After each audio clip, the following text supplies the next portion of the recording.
Good morning, interwebs. It's 8:25. I've been up for, I don't know, like 40 minutes maybe, dressed and stuff, and the kids are around, and this is kind of what I came into today. It's just ugly. I just didn't pick things up last night, and I really should have. Because, like, why? Why are there puzzle pieces on my couch? I don't know, because I left them there. And the broom is from the other day, because I left it there. The table's covered in cups, because I left them there. And I shouldn't leave them there. So now I need to go pick them up, and then figure out what we're going to eat. And isn't that better? It didn't even take me very long. I did collect a small animal from the floor. Like, not a real one, but the one that I'm slowly building out of Kuma's fur. And I even cleaned off my desk, and I'm all, like, ready to do something productive on it. Now, this mess needs to happen today. But now, we're going to eat breakfast. And it's going to be interesting, because I ran out of oatmeal. After I poured the oatmeal I had from our never-ending boxes of oatmeal into the pot. So, I added cornmeal and sugar and butter, because sugar and butter makes everything better, and some dried milk, because my milk is defrosting in the freezer that I put in the freezer when we left, so I have no liquid milk. And so it's going to be like a gritsy thing. We'll see. I'll let you know how it turns out. So my day has turned out much differently than I had anticipated this morning. We realized that not only were we out of oatmeal, we were out of cat food, and I was going to just run up to the vet's, which is like 2 towns over. It would have taken me like, I don't know, 15, 20 minutes to go get it. But it's a little more expensive there, and our cats eat special food because our cat was licking off all her fur, yada, yada, yada. So we had to do with the expensive food at the pet store instead. So we went to Petco, I think. Anyways, we drove to Manhattan today, and we decided that since our cats needed food, and we needed food, and we had just gotten a paycheck this weekend, so we had some cash, we should go and do a big Aldi trip. So we did. And we went to a lot of stores, actually, and bought nothing. Well, I mean, we went to Aldi and bought stuff. And we bought the cat food.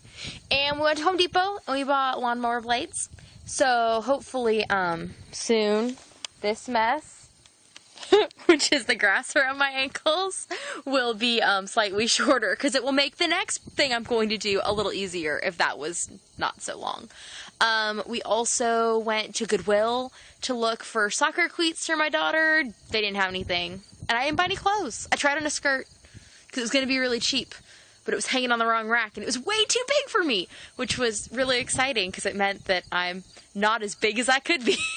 And then we went to, where else did we go? We went a couple places. Oh, we went to Dick's Sporting Goods and looked for actual soccer cleats, like, you know, not resale. Because our daughter needed to try them on just so we can know what size for sure she was. I think we're going to have to order her cleats online, which is fine. I just needed to know what size cleats to order. And, you know, it's going to be the first pair of cleats she's had, so things don't always shake out to your exact, like, normal shoe size, you know? And we already found her shin guards and stuff, because we got those at our local thrift shop. So we did that. We also went to the Restore to look at, like, pieces, cabinet parts to redo our kitchen.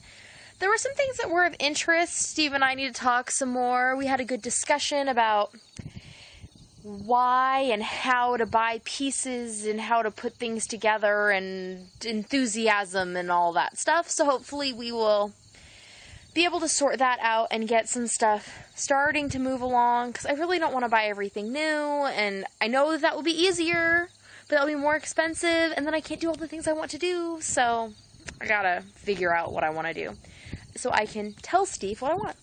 And then we came home, and I have been crocheting. I called today.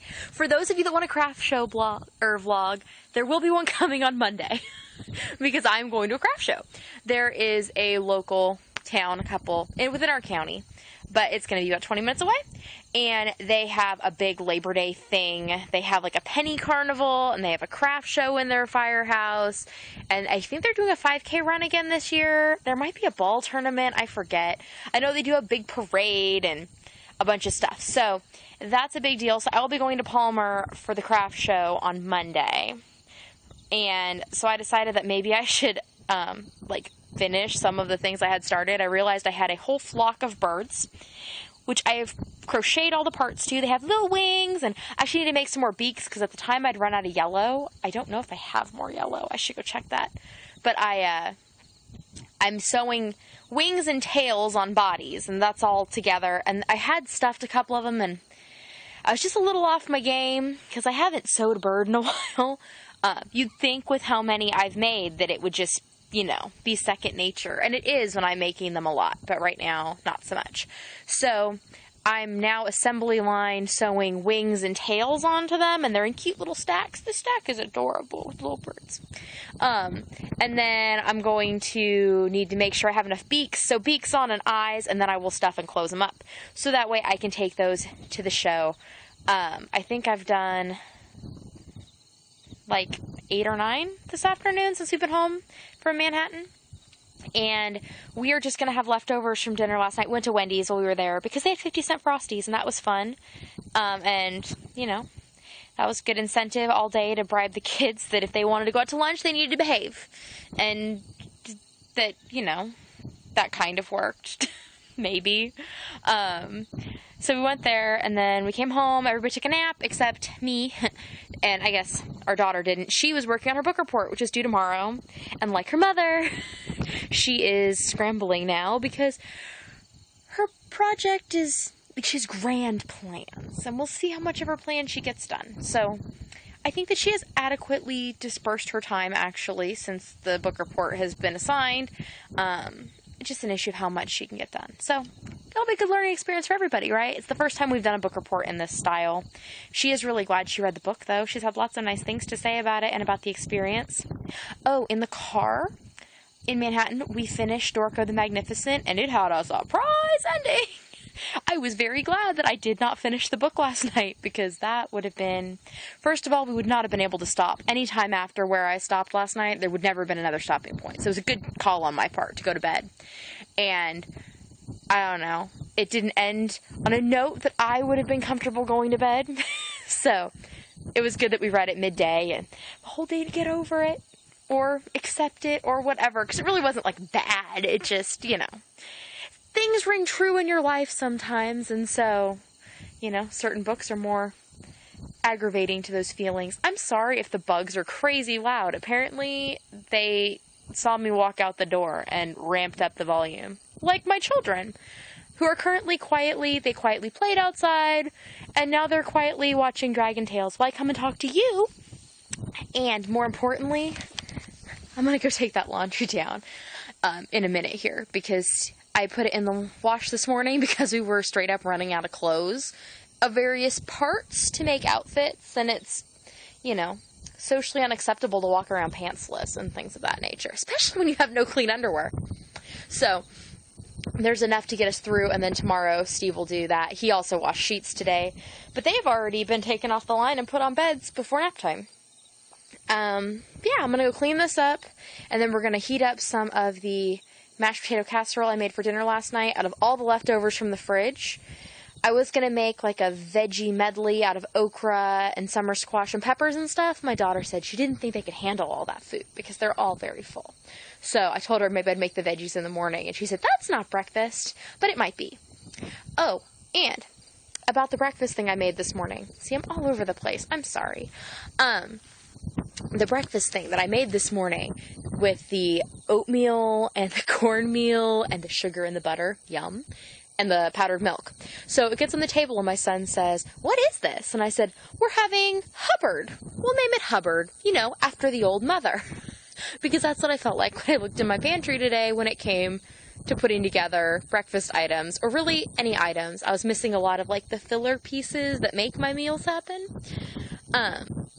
And so I called it Hubbard. So the kids all called it Hubbard. And they happily ate seconds and thirds of Hubbard and asked when I'm making it again. So there you go. Lots of time and effort put into meals. Plates picked over, nobody touches anything. Random junk from your pantry all thrown in a pan in a panic and rush. Everybody likes it and eats leftovers. That is just the way that life goes. And it wasn't bad, so I will give them that. It was quite delicious, but it was just ironic. especially given some of the meals I've made lately that have been very time and labor intensive and full of love and uneaten, that the Hubbard, after the old mother, was a favorite.